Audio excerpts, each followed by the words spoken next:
বলছি আজকের এই অনুষ্ঠানে 21শে জুলাইয়ের অনুষ্ঠানে দুজন ব্লক সভাপতি, একজন পঞ্চায়েত সমিতির সভাপতি। কথা বলি,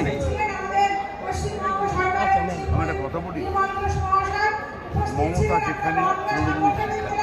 আজকে মমতার কথায় বিনা আমাদের বিধায়ক হিসেবে এই বিধানসভা এলাকার চেয়ারম্যান হিসেবে মিটিং এসেছে, যে আসেনি সে প্রস্তাবে যে এসেছে সে মমতার সঙ্গে তার আশীর্বাদ করে।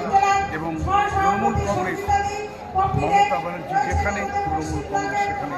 যারা আসেনি তারা যদি মমতা ব্যানার্জিকে অবজ্ঞা করে তাহলে তারা তৃণমূল কংগ্রেসে কোনোদিনও স্থান পাবে। যারা আসেনি তাদের বিরুদ্ধে কি ব্যবস্থা নেবেন?